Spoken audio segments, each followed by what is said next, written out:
Everyone thought he had it all: money, power, privilege. But what no one knew was that the billionaire's son carried a secret so heavy, it was destroying him from the inside. Ethan Whitmore's life looked perfect from the outside.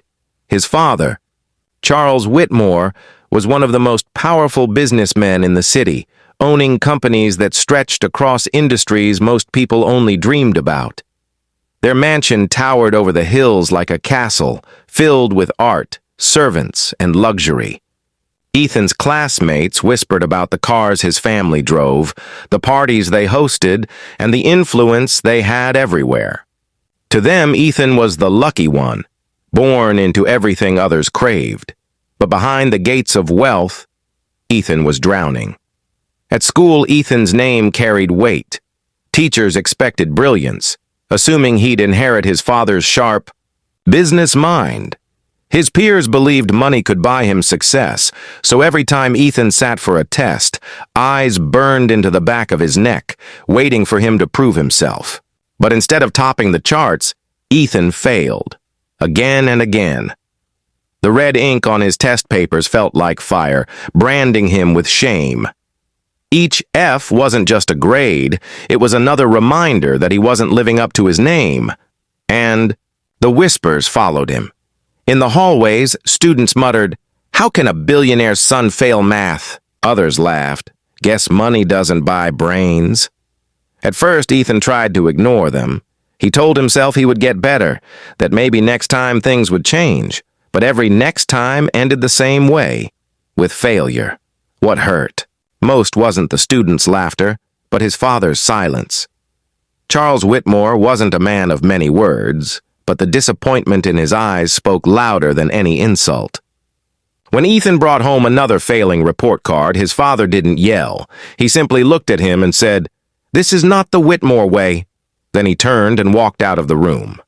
That sentence cut deeper than any punishment. Ethan wasn't lazy. He spent long nights buried in books, scribbling notes until his hands ached.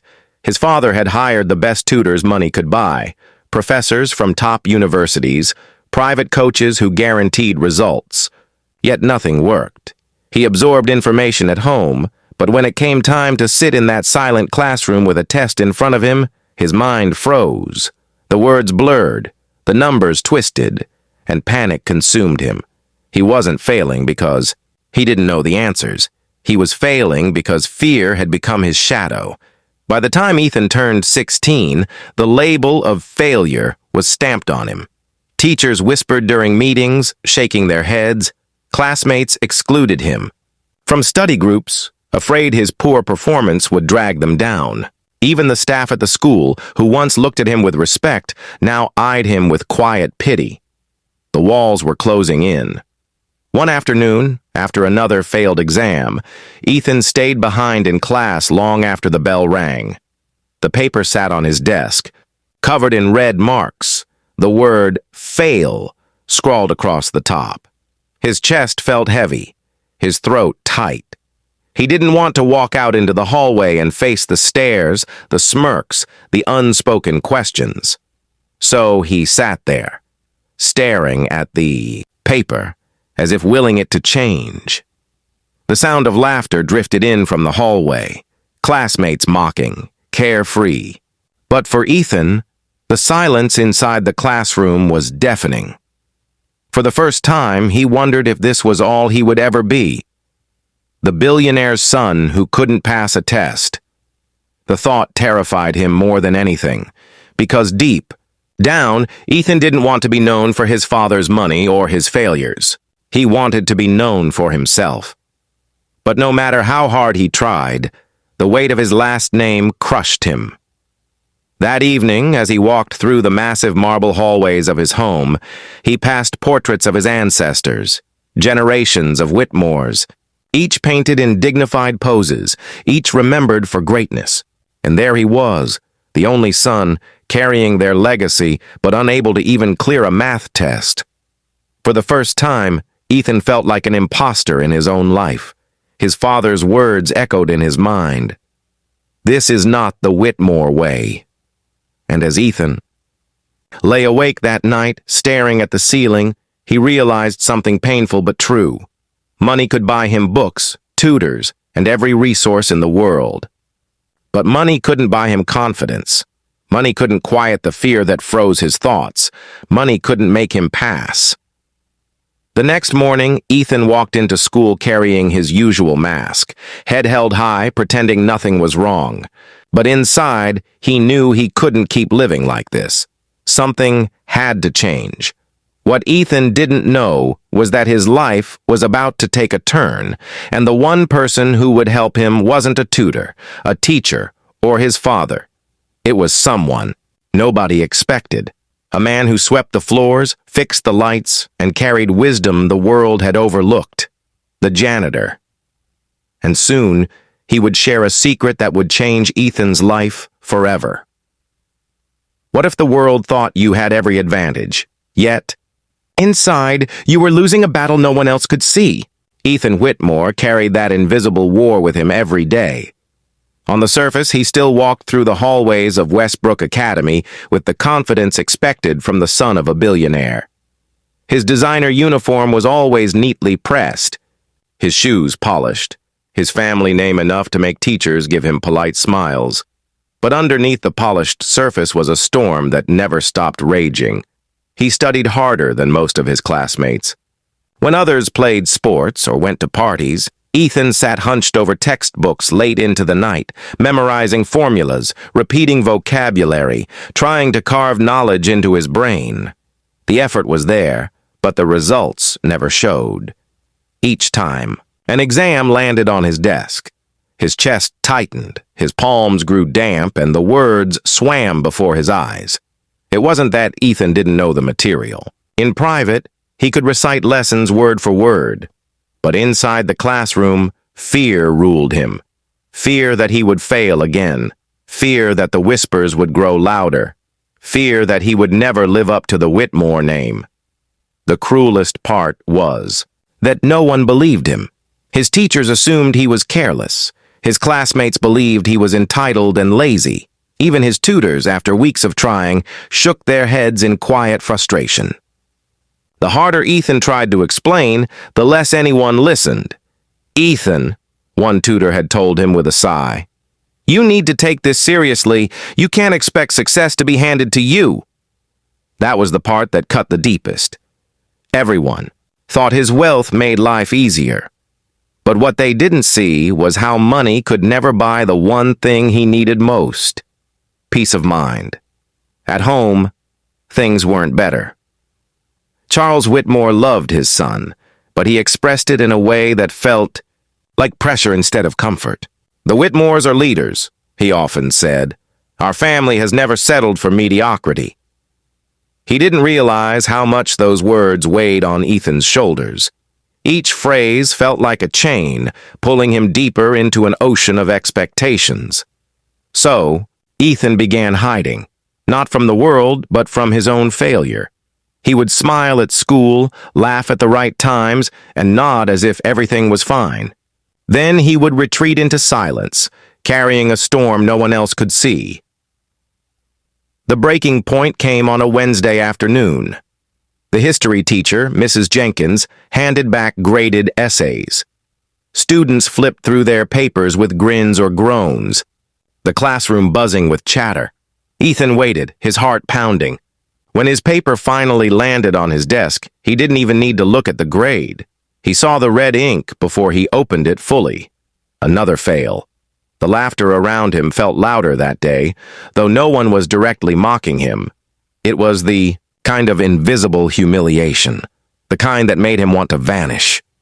He shoved the paper into his backpack, but it didn't matter. The truth was already burned into his mind. When the bell rang, Ethan didn't move. He sat there, staring at the scratched wooden desk, long after the room had emptied. The weight of failure pressed down on him like a mountain. He imagined his father's disappointed face, the whispers of his classmates, the endless shadow of the Whitmore name. The hallway outside grew quiet as students left for home. Only the faint sound of footsteps echoed in the distance. Ethan dropped his head into his hands, wishing just for a moment that he could escape it all. That was when he heard a voice. "Rough day?" Ethan lifted his head. Standing by the doorway was Mr. Harris, the school janitor. A tall man with kind eyes and hands calloused from years of work, he leaned on his mop, studying Ethan with a look that wasn't pity, but understanding. Ethan blinked, caught off guard. Most people passed the janitor without a word, barely noticing him as he worked. But here he was, speaking like he had been watching all along. "I've seen that look before," Mr. Harris said softly, stepping into the room. "Paper in the bag, head in your hands. That's not a grade problem, that's a weight problem." Ethan frowned, unsure how to respond. He wanted to brush it off, pretend he was fine, but the truth had been locked inside for so long that the words nearly spilled out on their own. "I just can't do it," Ethan muttered. "No matter how hard I try, I fail.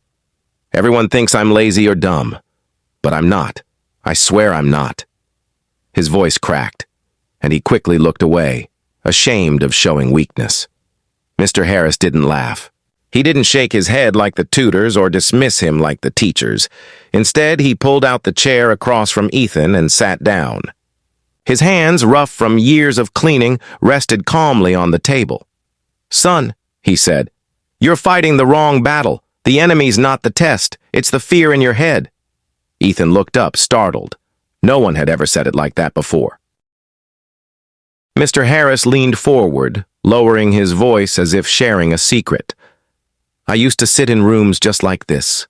Paper in front of me, panic in my chest. I know what it feels like when your mind shuts down, even when you know the answers. And I also know there's a way out of it." Ethan's heart pounded. For the first time, someone wasn't judging him. They were seeing him. "What way?" Ethan asked quietly. Mr. Harris gave a small smile. "It's simple, but it changes everything." And in that quiet classroom, Ethan had no idea that the janitor's secret was about to turn his entire world upside down. Sometimes the loudest battles are the ones no one else can hear, and Ethan had been losing his for years until someone finally listened. For the first time, Ethan felt seen. Sitting across from Mr. Harris in the empty classroom, he realized this wasn't another lecture. The janitor wasn't scolding him, comparing him to his father, or saying he wasn't trying hard enough. Instead, his calm eyes carried something no one else had ever offered: understanding. Mr. Harris folded his arms. "Tell me something, son. When you're studying alone, do you understand the work?" Ethan nodded quickly. "Yes. At home, I can answer questions. But when it's on paper in a test, I freeze. My brain shuts off." The janitor leaned back, nodding slowly. "That's not failure. That's fear. You're not fighting the test. You're fighting your own mind." The words hit Ethan like a spark. For years, teachers had called him careless. Tutors had scolded him for being distracted. His father believed he wasn't disciplined enough, but no one had named it for what it was: fear. Mr. Harris gave a faint smile. "I know that battle. I fought it myself. Not because I wasn't smart, but because I let fear win. Took me a long time to learn it wasn't the questions that beat me. It was doubt." Ethan stared at him. The janitor, who swept floors and fixed lights, spoke as though he knew Ethan's heart better than anyone else, and strangely, he did. For a moment, Ethan let himself believe it. What if he wasn't broken? What if it wasn't about failing to measure up to the Whitmore name? What if fear really was the enemy? His voice was low, almost desperate. "What do I do? How do I stop being afraid?" Mr. Harris leaned forward, lowering his voice like he was about to share a secret. "One step at a time. Meet me here tomorrow after school. I'll show you something simple. A trick that helped me fight back." Hope flickered in Ethan's chest, but so did doubt. Could it really be that easy? Tutors hadn't helped. Extra classes hadn't worked. Why would a janitor's advice be any different? But then Mr. Harris added, "You've been carrying this weight alone too long. It's time you learned you don't have to fight it by yourself." Those words struck deeper than Ethan expected. For years, he had lived behind a mask, pretending nothing was wrong, carrying fear in silence. And now, someone was offering to stand beside him. That night, Ethan lay awake in bed staring at the ceiling. He replayed the conversation again and again, the janitor's calm voice, his eyes that held no judgment, the promise of a secret. Could this really be the change he needed? The next morning, Ethan walked into school with a new kind of anticipation. The whispers of classmates still stung, but he carried something different inside him: hope. For once, he had something to look forward to after the final bell. And as the day dragged on, Ethan's heart raced toward the moment. He didn't know what Mr. Harris would teach him. He didn't know if it would work. But deep down, he sensed one thing clearly: his life was about to change. Sometimes the right teacher isn't the one standing at the front of the class. It's the one the world never noticed. The school bell rang, echoing through the emptying halls. Students hurried out, laughing and chattering, but Ethan stayed behind. His stomach churned with a mix of nerves and anticipation. He had promised himself he wouldn't hope too much.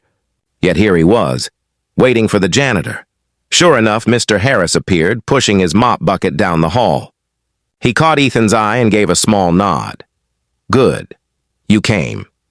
Ethan swallowed hard. "You said you'd show me something. A secret." Mr. Harris set the mop aside and sat at one of the desks, gesturing for Ethan to sit too. His movements were unhurried, steady, as if he wanted Ethan to feel calm just by being near him. "You freeze during tests because you see the whole mountain at once," Mr. Harris said gently. "Too big, too heavy. Your mind panics and tells you, I can't climb this. But here's the truth. No one climbs a mountain in one step. You climb it piece by piece." Ethan frowned. "Piece by piece?" Mr. Harris reached into his pocket and pulled out a scrap of paper. He wrote a simple math problem on it, something Ethan had no trouble solving. "Try this," he said. Ethan glanced at it and quickly scribbled the answer. "Good," Harris said. "Now another." He wrote a different problem, and again Ethan solved it easily. "You see," the janitor continued, "when it's just one problem, you don't freeze. But when you see the whole test, your brain panics. It tells you you'll fail before you even begin. So the secret is simple. Don't take the whole test at once. Take it one battle at a time. Breathe. Focus only on the question in front of you. Nothing else matters until you finish it." Ethan stared at him. It sounded too simple, almost laughable. And yet, it made sense. But what if the fear comes back? Ethan asked quietly. Mr. Harris leaned forward, his voice steady. "It's will. Fear always knocks, but you don't have to let it in. When your chest tightens, stop. Take one deep breath. Tell yourself, just this question, that's all. And move on." The trick isn't to erase fear, it's to keep walking despite it. Ethan felt something shift inside him. All these years, tutors had given him formulas and drills. His father had demanded discipline, and teachers had pressed him to try harder.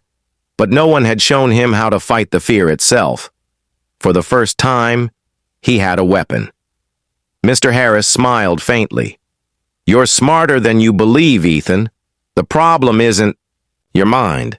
It's the cage you've built around it. Break it piece by piece, and you'll surprise yourself."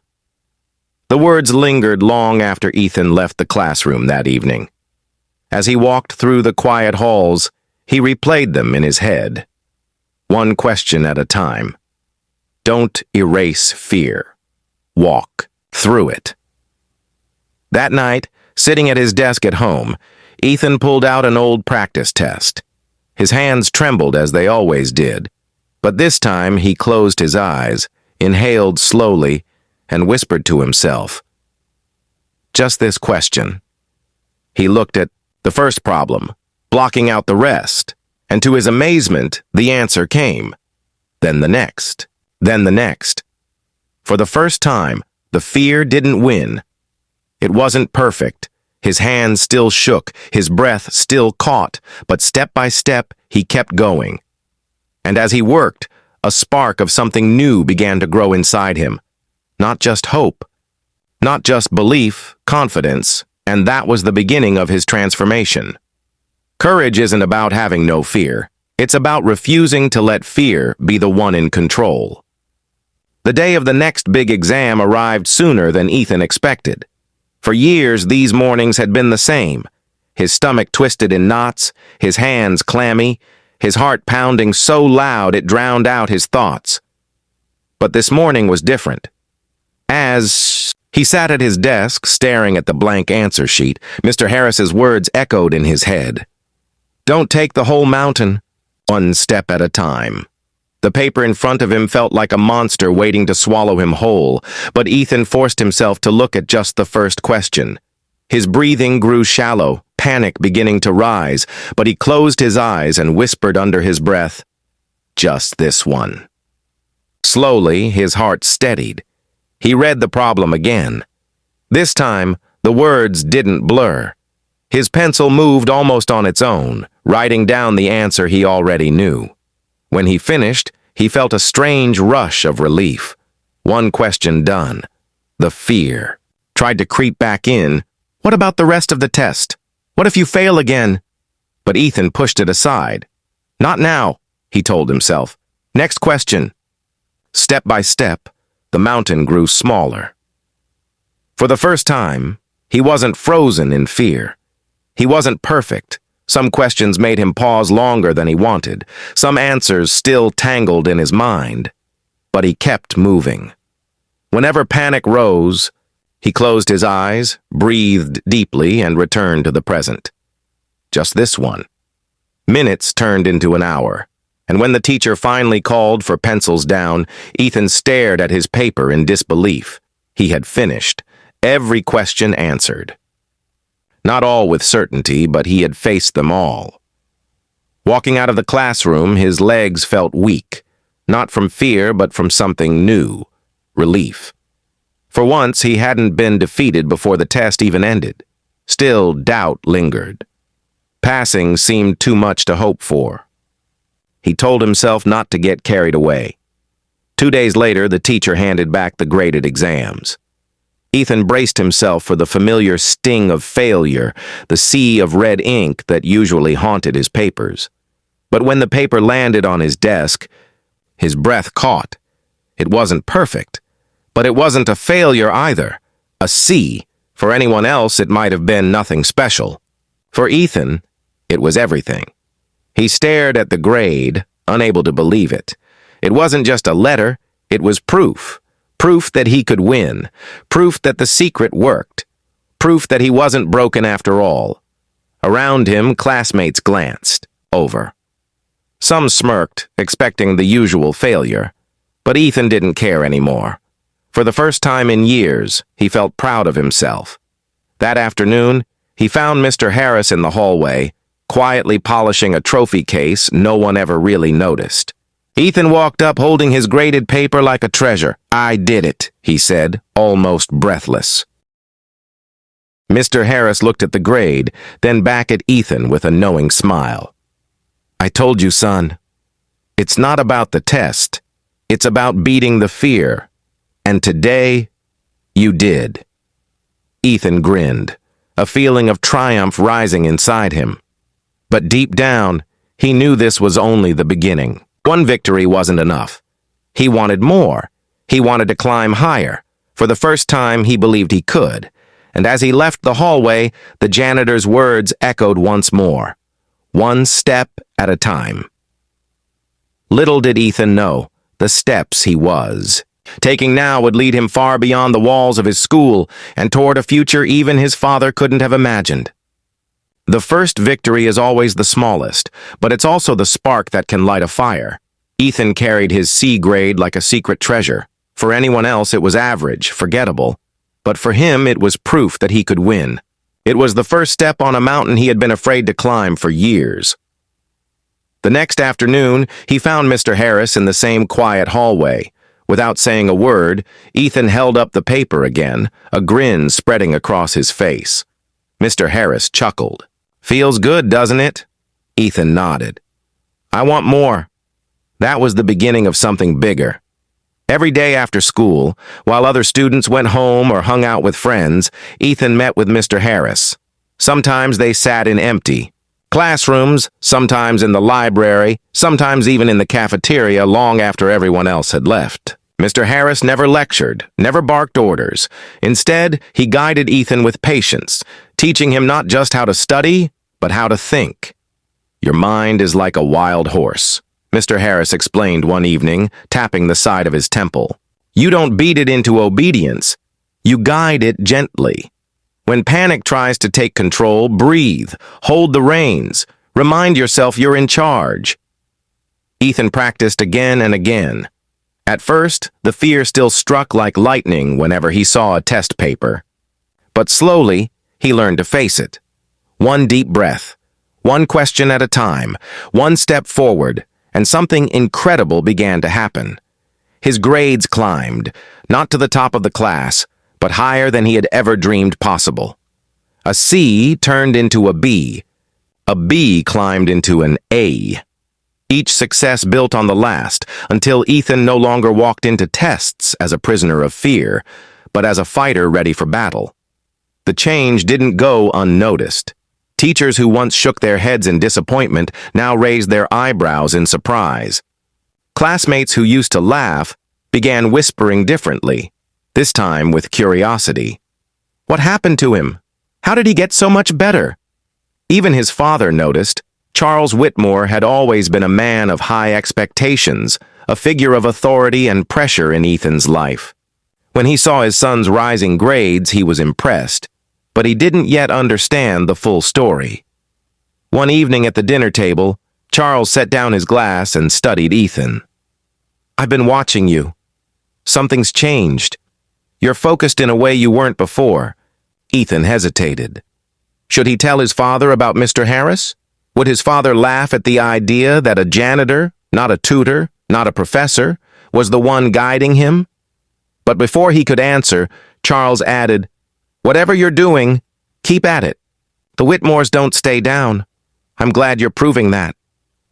Ethan nodded quietly, hiding a smile. If only his father knew the truth, that the secret wasn't in wealth or tutors or family legacy. It was in wisdom that came from a man the world overlooked every day. The bond between Ethan and Mr. Harris grew stronger with each passing week. It wasn't just about grades anymore. They talked about life, about fear, about resilience. Mr. Harris shared stories of his own struggles, how he had once dreamed of being a teacher, how life had taken unexpected turns, how he had learned to find dignity in every role. "You see, Ethan," he said one evening as they cleaned up papers, "success isn't about titles or wealth. It's about what you do with the battles you're given. Fear, doubt, failure, everyone faces them. The difference between sinking and rising is whether you let those things define you." Ethan listened, absorbing every word. The wisdom wasn't wrapped in fancy speeches or expensive lessons. It was simple, honest, and true, and it was changing him from the inside out. At school, the transformation became undeniable. Ethan volunteered more in class. He raised his hand with answers instead of shrinking into silence. His teachers began calling on him not out of pity, but out of genuine expectation. The boy once mocked as the billionaire's failure was becoming someone new, someone respected. But the greatest change wasn't in the way others saw him. It was in the way he saw himself. For the first time, Ethan believed he wasn't a disappointment. For the first time, he saw himself as more than just his last name. One evening, after finishing a particularly difficult practice test with far fewer mistakes than ever before, Ethan leaned back in his chair and laughed. It wasn't the laughter of relief or disbelief. It was joy. Pure joy. Mr. Harris smiled at him knowingly. "Feels good, doesn't it? To see what you're really capable of?" Ethan nodded. "I used to think I was broken, like there was something wrong with me. But you made me see. It was never about being broken. It was about being afraid. Mr. Harris placed a hand on his shoulder. And now you're learning to be brave. The boy who once hid his failures in silence had found not just a mentor, but a friend, a guide, a father figure in ways his own father never had been. But the journey wasn't over. Ethan still had one final test ahead, a challenge that would push him harder than anything before. And when it came, the secret he had learned from, the janitor would be the only thing standing between him and failure. Ethan sat at his desk in the silent exam hall, the air heavy with the weight of expectation. This wasn't just another test. It was the final exam of the year, the one that would determine whether he advanced, whether he proved himself not only to his father and teachers, but to himself. He stared at the blank answer sheet, his hand trembling slightly as memories of every past failure rushed forward.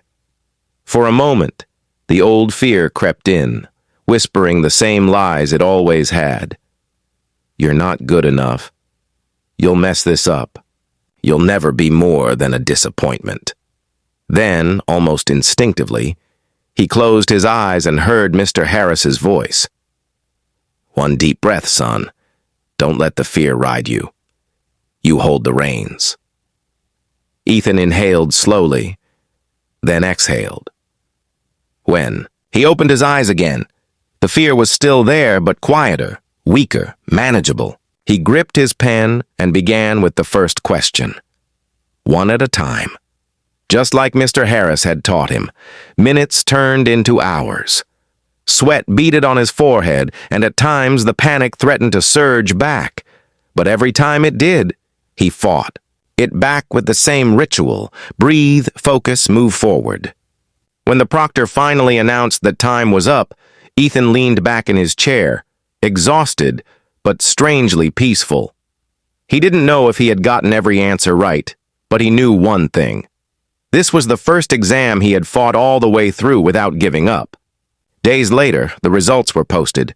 Students crowded around the bulletin board, whispering and pointing. Ethan hesitated at the edge of the group, nervous to see his name. When he finally stepped forward, his eyes scanned the list until they landed on it. There it was. His name. And next to it, a score higher than he had ever imagined, an A. For a long moment, Ethan simply stared at it, unable to breathe. He wasn't average anymore. He wasn't failing. He had done it. Against every doubt, every whisper, every past failure, he had climbed to the top. The whispers around him changed instantly. No longer mocking, they were filled with surprise and even respect. Did you see Ethan Whitmore's score? He actually nailed it. But Ethan barely heard them. All he could think of was finding Mr. Harris.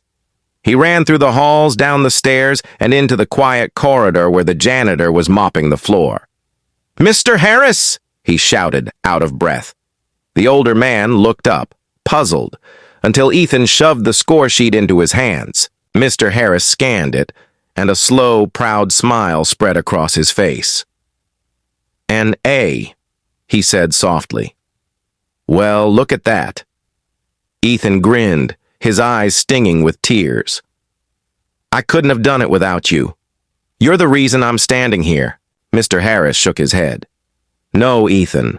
I gave you the tools, but you did the work. You fought the fear. That victory is yours." For the first time in his life, Ethan felt the truth of those words. He wasn't just the billionaire's son anymore. He was his own person, capable of overcoming, capable of succeeding. Later that evening at the Whitmore mansion, Charles Whitmore summoned Ethan to his study.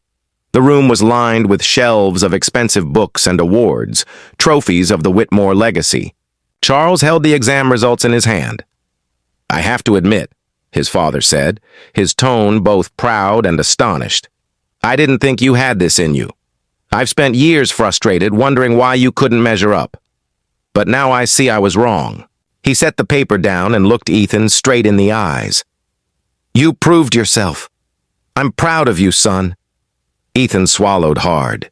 For years he had longed to hear those words. But now he realized something surprising. His father's approval mattered, yes, but it wasn't the reason he had worked so hard. He had done this for himself, for the boy who used to believe he was broken, for the young man who now knew he wasn't. He thought about telling his father the truth, that the secret to his success hadn't come from tutors or wealth, but from a janitor whose wisdom had been worth more than gold. But he decided to hold that story close for now. Some truths were too precious to explain to someone who might not understand. The weeks that followed were filled with change.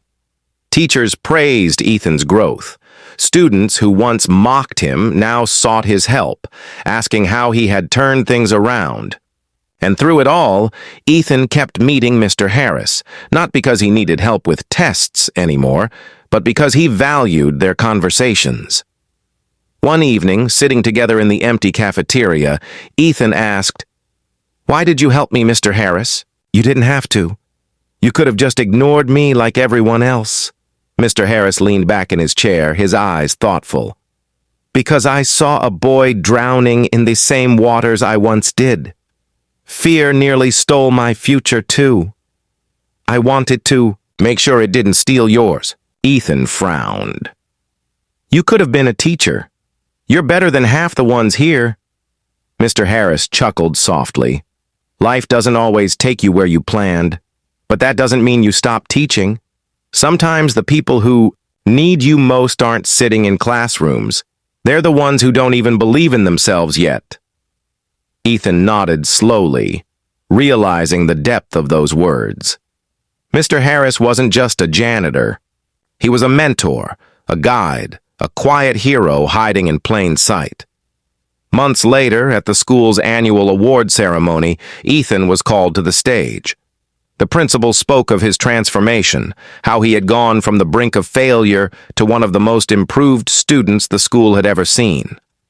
The applause thundered through the hall, but as Ethan stood on that stage, his eyes searched the crowd until they found one figure leaning quietly at the back, wearing his usual work clothes. Mr. Harris. Their eyes met, and Ethan smiled. Not the smile of a boy desperate for approval, but of a young man who finally understood where true strength came from. Mr. Harris gave him a small nod, as if to say, "You've got this now. The rest is yours."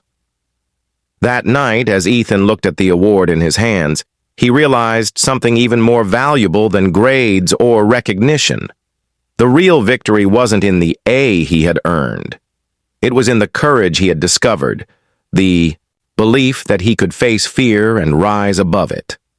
And it was in the lesson Mr. Harris had taught him, the secret that would guide him not just through school, but through life. The secret was simple. Fear would always be there, but bravery wasn't the absence of fear. It was the choice to move forward anyway.